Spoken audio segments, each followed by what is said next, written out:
नमस्कार दोस्तों, स्वागत है आपका टैली की अगली क्लास में।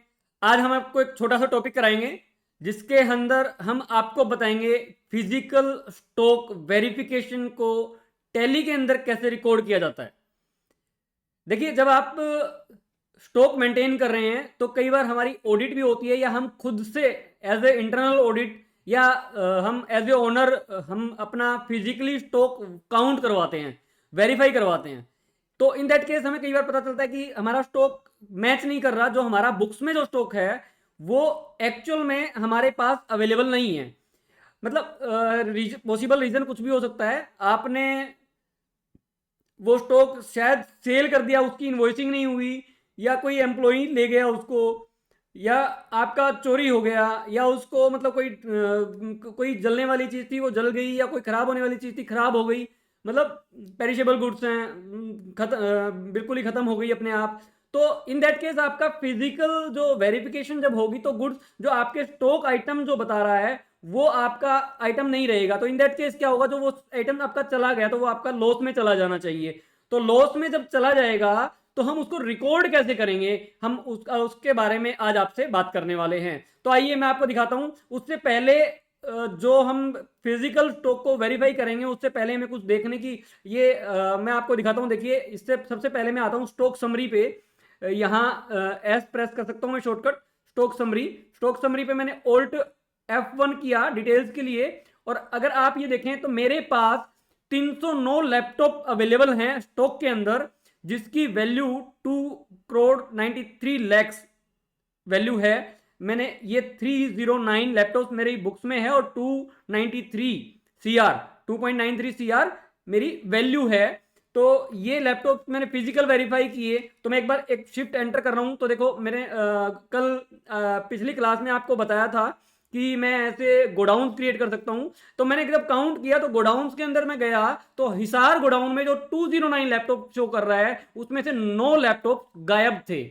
आप समझिए, 9 लैपटॉप या तो चोरी हो गए, या मिसप्लेस हो गए, या ट्रांजिट के टाइम पे चले गए जो हमें पता नहीं चल पाया, या in that case any case आपके 9 लैपटॉप फिजिकली वेरीफाइड नहीं हो रहे कि 200 ही आपके हिसार में अवेलेबल है। तो मुझे क्या करना पड़ेगा, इस वैल्यू को, ये 9 लैपटॉप्स को फिजिकल स्टॉक वेरिफिकेशन के हिसाब से 200 करना है लैपटॉप्स को। तो वो कैसे करेंगे मैं आपको बताता हूं, और उसका इंपैक्ट क्या आएगा ये मैं आपको बताने वाला हूं इस वीडियो में। तो आइए आप देखते हैं। सबसे पहले हम प्रॉफिट एंड लॉस अकाउंट पे जाते हैं।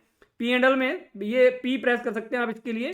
प्रॉफिट एंड लॉस में आए तो आप ये देखिए, अभी फिलहाल मैं प्रॉफिट लॉस आपको मेंटेन करना नहीं सिखा रहा। इसमें हमारा अभी एज पर जो हमारे एंट्री हमने की हुई है उसमें हमारे पास लॉस आ रहा है 3,68,000 का। और जो मेरी बुक्स की वैल्यू आ रही है वो 2.93 टोटल वैल्यू आ रही है। अब मैं बाहर गया और वाउचर एंट्री में आया तो कंट्रोल F7। देखिए, यहां मेरे फिजिकल स्टॉक वेरिफिकेशन के लिए कमांड यूज करनी होती है, कंट्रोल F7। अगर आपको ये कमांड नहीं याद रहती तो कोई बात नहीं, आप राइट साइड में देखेंगे तो आपको राइट साइड में एक बटन दिख रहा है F10 अदर वाउचर। आप F10 को प्रेस कर लीजिए। F10 को प्रेस करने के बाद आपको ये फिजिकल स्टॉक के सामने जो उसकी शॉर्ट कमांड्स है वो आपको शो हो जाएगी। इवन आपके पास अलग अलग जो वाउचर्स हैं उनकी सबकी कमांड सामने आपको लिखी हुई दिख जाएगी। तो आपने क्या किया, कंट्रोल F7। तो आप देखिए फिजिकल स्टॉक वेरिफिकेशन ऊपर आया तो मैंने यहां लिखा नेम ऑफ आइटम लैपटॉप, मैंने लैपटॉप को वेरीफाई किया। और गुरुग्राम, अगर मैंने गुड़गांव में भी अगर मैंने वेरीफाई किया, 100 दिखा रहा है आपको राइट साइड में लिस्ट में शो कर देगा। बट ये पूरे थे, ये मैंने काउंट नहीं किए। मैंने क्या किया, हिसार गोडाउन को सिलेक्ट किया क्योंकि मैंने हिसार गोडाउन के लैपटॉप की फिजिकल वेरिफिकेशन की है। और यहां पे मुझे जो एक्चुअल क्वांटिटी है वो क्या मिली, 200 मिली। मतलब 9 लैपटॉप मेरे गायब हैं। मुझे ये नहीं लिखना कितने गायब हैं, क्योंकि मैं ये क्या है, फिजिकल स्टॉक वेरिफिकेशन।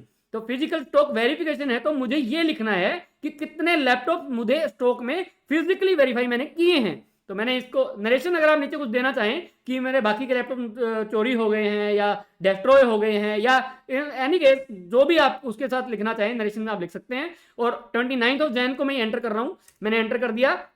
तो एंटर करने के बाद मैं आपको देखिए मैं दिखाता हूं। स्टॉक समरी में मैं गया और स्टॉक समरी मैंने ऑल्ट F1 किया तो आप देखिए जो मेरे लैपटॉप 309 थे वो 300 हो गए।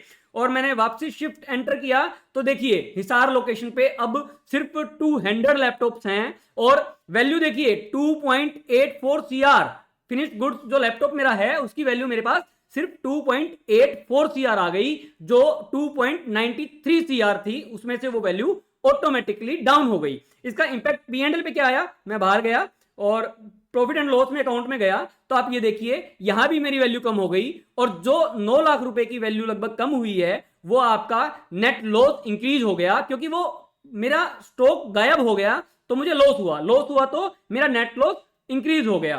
तो और इसके अलावा कहां इंपैक्ट आएगा, यहां फिनिश गुड आपके चेंज हो गए, और अगर आप बैलेंस शीट में आके चेक करेंगे तो बैलेंस शीट में भी जो क्लोजिंग स्टॉक की वैल्यू है वो पहले से कम हो गई। देखिए यहाँ टोटल 294 हमने चेक नहीं किया था, बट एंटर करेंगे तो ये देखिए फिनिश गुड अब आपका 2.84 आ रहा है। तो फिजिकल स्टॉक वेरिफिकेशन से आपको कहां कहां इंपैक्ट पड़ने वाला है, ये आपको एक तो आपको इंपैक्ट पड़ेगा कि आपका फिजिकली स्टॉक, जो स्टॉक गोडाउन में है वो कम हो जाएगा, उसकी स्टॉक की वैल्यू आपकी कम हो जाएगी, उसकी वजह से P&L में जो क्लोजिंग स्टॉक आ रहा है उसकी वैल्यू कम हो जाएगी, वो वैल्यू कम होने से आपका प्रॉफिट कम हो जाएगा, अगर लॉस है तो लॉस इंक्रीज हो जाएगा, और साथ ही साथ जो आपका बैलेंस शीट में क्लोजिंग स्टॉक एसेट साइड में आ रहा होता है वो भी आपका चेंज हो जाएगा।